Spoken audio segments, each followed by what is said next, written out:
आप लोगों का लगातार फोन आ रहा है कि सर आज सचिवालय गए थे तो क्या हुआ। सर जल्दी से बताइए, कई लोग लगातार फोन कर रहे हैं। तो भाई अभी हम घर पहुंचे हैं और पहला संवाद आप ही लोग से कर रहे हैं कि क्या आज सचिवालय में हुआ। देखिए, हम लोग गए थे तो सनेसर से मुलाकात हुई, लेकिन काफ़ी बिजी थे।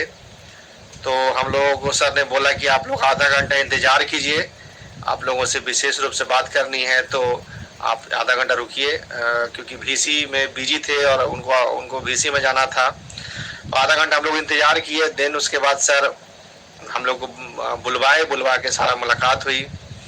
और मुलाकात में जो मुख्य जो बातें थी कि बस एक सवाल कि सर जो बची हुई सीट है उस पे काउंसलिंग का डेट कब निकालेंगे, स्पष्ट रूप से मैंने पूछा। और हमने कोई बात नहीं पूछा कि सर सेकेंड राउंड में बची हुई 1100 का करेंगे या टोटल का करेंगे।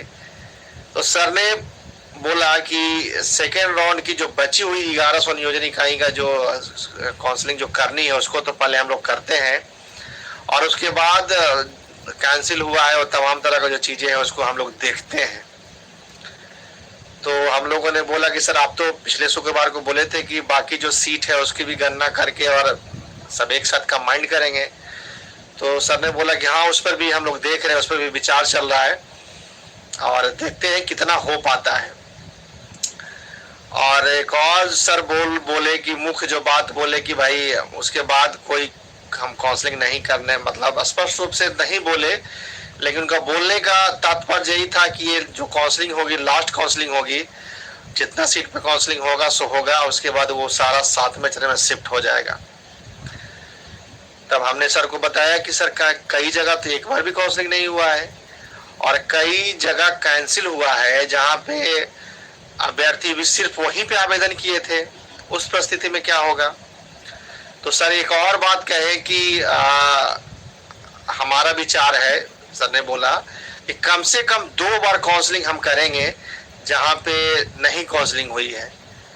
तो हमने बोला कि ठीक है, तो अति उत्तम है सर कि एक बार आप कर लीजिए, उसके बाद जो बची हुई सीट पे दोबारा कर लीजिए, 2 बार ही कर लीजिए।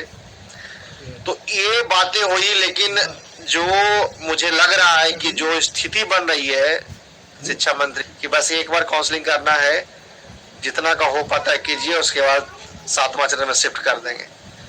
तो ये संज्ञान में हम लोग डाले कि भाई कम से कम सर एक बार तो जो 1100 नियोजन इकाई का आपका बचा है और जो भी कुछ कैंसिल हो उसको कर लीजिए, उसके बाद शेष जो बची होगा उसको थर्ड राउंड में आप कर लीजिए।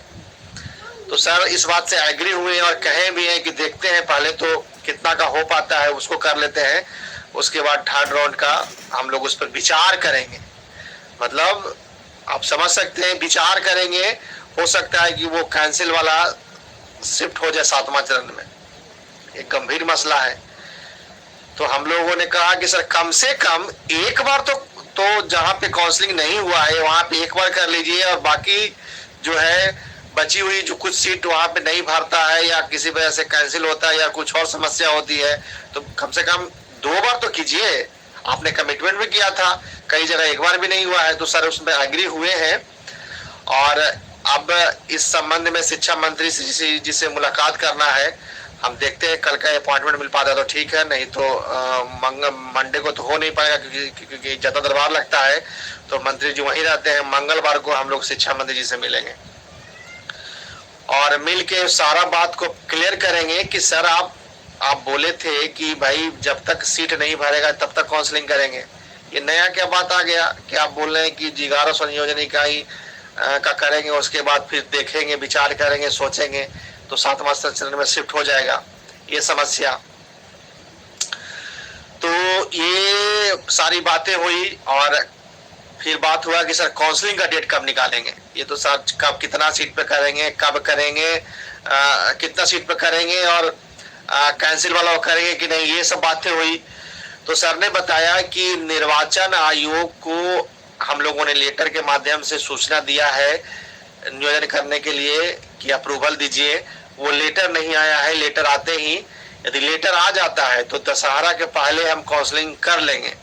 यदि लेटर आने में डिले होती है तो सारा एग्जीक्यूटिव दशहरा में और छुट्टी और दीपावली में छुट्टी हो जाता है, तो फिर हम दशहरा दीपावली के बाद काउंसलिंग करेंगे। यदि 1 से 2 दिन में मंडे ट्यूसडे तक यदि लेटर आ जाता है तो हम काउंसलिंग दशहरा के पहले करा लेंगे। यदि नहीं आता है तो फिर हम दशहरा के बाद करेंगे। तो ये सब समस्या जो है, काउंसलिंग का डेट नहीं आ रहा है, ये सब समस्या है, उसको हम लोग देख रहे हैं। और दूसरा जो सवाल था कि सर चयनित अभ्यर्थियों को नियुक्ति पत्र कब मिलेगा, और ये जो दूत जांच करेगा ये कब तक करेगा सर, क्या करेगा, कैसे करेगा? आप जिला शिक्षा पदाधिकारी को क्यों दे दिए ये सारा कुछ करने के लिए? तो सर ने कहा कि भाई नियुक्ति पत्र तो तभी मिलेगा जब सर्टिफिकेट की जांच होगी। हमने बोला ठीक है सर, बरोबर है, सर्टिफिकेट की जांच कर लीजिए, कोई दिक्कत नहीं है, लेकिन कब तक जांच होगा, एक रेड लाइन तो होना चाहिए ना। उस लेटर में तो अंकित भी नहीं है। तो सर बोले कि एक मिस्टेक हुआ है हम लोगों से, वो रियलाइज की, क्योंकि संजय सर भाई वो एक्सेप्ट करते हैं चीज़ों को, जैसे रंजीत सर चीज़ों को समझते थे, ये भी समझते हैं। और उन्होंने रियलाइज किया, बोला कि ये हमारे दिमाग से स्लिप कर गया, उसमें मुझे डेट निर्धारित करना चाहिए था कि इतना डेट तक जिला शिक्षा पदाधिकारी को जो है जांच प्रक्रिया पूरा कर लेना है।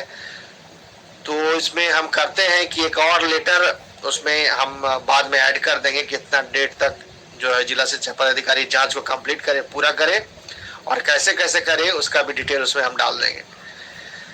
तो मैं समझता हूँ कि, और सर ने बोला कि देखते हैं कि जिला शिक्षा पदाधिकारी कर पाते हैं, क्या करते हैं, तो उसको शुरू करने दीजिए। तो ये सब बातें हुई। तो चलिए भाई, जो जिसका चयन हो गया है उसका तो नियुक्ति पत्र आज न कल मिल जाएगा।